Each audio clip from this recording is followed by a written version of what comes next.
नमस्कार साथियों, स्वागत है एक बार फिर से आपका। आप लोगों के बीच उपस्थित हुए हैं वापिस एक मुद्दा। चतुर्थ श्रेणी कर्मचारी भर्ती परीक्षा 2026 के अंदर जो बजट के अंदर प्रस्तावित किया गया वेटिंग रूल है, उसकी कार्यशैली को लेकर बात की जाएगी, क्योंकि युवाओं की लगातार मांग उठाई जा रही है। और मैं पहले भी बता चुका हूं कि परम ज्ञानी आप स्वयं बहुत ज्यादा हो। आप सबको पता है कि 25,000 प्लस डीवी वर्तमान समय पे स्कीप हो चुके हैं। उनको अब थर्ड मौका भी दिया जाएगा, लेकिन अब डीवी स्कीप हद से ज्यादा हो गए। 25-30,000 खूब बड़ी संख्या होती है, इसलिए वेटिंग रूल की आवश्यकता हमें जरूर पड़ेगी। लेकिन वेटिंग रूल को लेकर हमारे मन में काफी भ्रांतियां हैं और काफी जो बेरोजगार नेता हैं वो आपका खून चूसने को तैयार हो रहे हैं। इसलिए पहले आपके भ्रम तोड़ने आवश्यक है कि वेटिंग रूल क्यों आवश्यक है, अन्यथा वो पद फिर अगली भर्ती के अंदर आएंगे, समय बहुत लगेगा। और वर्तमान समय पे सरकारी नौकरी इस प्रकार की कुंठा बनती जा रही है, युवाओं की परेशानी बनती जा रही है। जिस भी लड़के को पूछ लो तो लड़कों की तो यही कहानी है कि ब्याह को नहीं हो रहे हो, लड़कों के ब्याह शादी अटके पड़े हैं। बिना सरकारी जवाई के कोई भी लड़की आपको देना नहीं चाहता, ठीक है। और मेरा उद्देश्य प्रमुख यही होता है कि जब पूरा मार्केट बोल लेता है, हो हल्ला मचा लेता है, सारी चीजें कर लेता है, उसके पश्चात मैं आपके बीच में आपके तथ्यों को सही तरीके से रिप्रेजेंट करने की कोशिश करता हूं, जो बहुत ज्यादा आवश्यक है। वीडियो लंबी नहीं खींचेंगे, आपको तार्किक तरीके बता देता हूं, व्यवस्थित तरीके बता देता हूं, जिसकी वजह से आप लोग सही तरीके से काम कर सको और सही तरीके से आप लोगों का काम हो सके, ठीक है। एक आर्टिकल होता है, आर्टिकल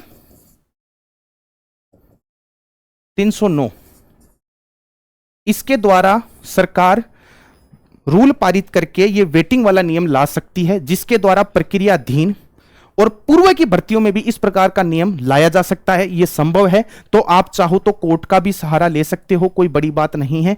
और हो हल्ला करके काम करवाना है तो वो तो और भी आसान काम होता है। कोर्ट की तरफ तो आप कहां रुक कर पाओगे, इतनी क्षमता नहीं होगी आप लोगों में, इतना बड़ा जनसमूह नहीं होगा। वेटिंग वाले लोगों की बात कर रहा हूं, जो मान लो 30,000 या 40,000 प्लस वाली रैंक पे है ना, जिनका सिलेक्शन उनको लग रहा है कि अदर जूल में अटके हुए हैं, ये वेटिंग वाला रूल पारित होने के पश्चात उनका कंफर्म सिलेक्शन हो जाएगा। ज्यादातर पीड़ा में ओबीसी वाले लड़के और लड़कियां हैं इसके अंदर। तो आर्टिकल 309 का फायदा उठा के आप ये काम कर सकते हो। दूसरा माध्यम यह है कि आपको ज्यादा सड़कों पर उतरने की आवश्यकता भी नहीं है, ज्यादा तरीके करने की आवश्यकता नहीं है। एक तो पहला माध्यम आप अपना लो ट्विटर, लेकिन संगठित होके, है ना, संगठित होके, जैसे मुरली है, इसके अलावा और लोग हैं, जो बहुत सारे लोग कोशिश करते रहते हैं उस रूल को लागू करवाने के लिए। तो आपको भी एक साथ रह के ये कोशिश करनी होगी। और बेरोजगार नेताओं की देखो स्थिति वर्तमान समय पे ऐसी है कि बेरोजगार नेता क्या चाहते हैं कि जो पीएच स्टूडेंट है ना, फिजिकली हैंडीकैप जो स्टूडेंट्स हैं, उनका रिजल्ट होल्ड करके बाकी लोगों का परिणाम जारी कर दिया जाए, ताकि ये वेटिंग रूल वाला नियम इस भर्ती के अंदर लागू नहीं हो सके। वो तो अपनी तरफ से इस प्रकार का प्रयास कर रहे हैं। आपकी तो लंका लगाने पर तुले हुए, रियलिटी सच्चाई यही है जो मैंने अभी भी आपको बताई है। तो उनसे ज्यादा उम्मीद करने की आवश्यकता नहीं है। जयपुर में शहीद स्मारक आपके लिए खुला पड़ा है, 500-600 आदमी जाओ, हो हल्ला मचाओ, कोई दिक्कत नहीं है। पुलिस वाले कोई किसी को परेशान नहीं करते हैं। एक बात रखने का तरीका होता है, तरीके के माध्यम से आप सारी चीजें लोगों के सामने रिप्रेजेंट कर सकते हो। ज्यादा इच्छा है तो मेरी खुद की ट्विटर आईडी है @PiyushBSTC के नाम से, वहां मुझे सूचना दे सकते हो कि हाँ इस प्रकार की किसी प्रकार की सहायता की जरूरत पड़ेगी तो मैं मेरी तरफ से अवश्य करूंगा, ठीक है। बाकी कई लोगों को लगता है कि इस प्रकार की वीडियो बना के या सारी चीजें करके हम ज्यादा करोड़पति बन जाएंगे, तो आपको एक वास्तविक सच्चाई से भी रूबरू करवा के जाता हूं। ट्विटर पे मैंने जो ब्लू टिक ले रखा है उसका मेरा बिल्कुल भी इस प्रकार का उद्देश्य नहीं है। सेकंड चीज, मेरा चैनल और मेरे कहने पे फ्यूचर लाइब्रेरियन की जो टीम है उन्होंने भी अपना मोनेटाइजेशन रोक दिया, क्योंकि मैंने कहा था कि शिक्षा किसी भी प्रकार के शुल्क आधारित नहीं होनी चाहिए।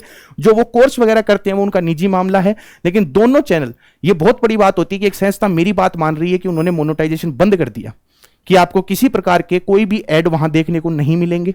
किसी भी प्रकार की ये लालच भरे जो काम होते हैं वो हमारे द्वारा नहीं किए जाते हैं, लेकिन मेरा काम आपको सही राह दिखाना। तो मैंने बता दिया, आर्टिकल 309 आपके काम आ सकता है। इसके अलावा ट्विटर पे हो हल्ला मचाना शुरू करो, डेली शाम को 7 से 8 आप लोग कोई भी एक सिंपल सा टैगलाइन लेके उसको रगड़ना चालू करो। लेकिन उसके लिए आपका एक निजी ग्रुप होना चाहिए, उसके अंदर कम से कम 4 से 5,000 आदमी होने चाहिए, और इतने लोग तो आप आसानी से काम करवा सकते हो, ठीक है।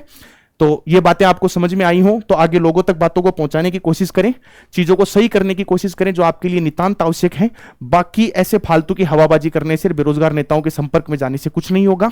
नौकरी आपको लगना है, बेरोजगार नेता नहीं लगेंगे नौकरी, तो ये आगे आपकी मर्जी है, ठीक है। तो धन्यवाद, जय हिंद।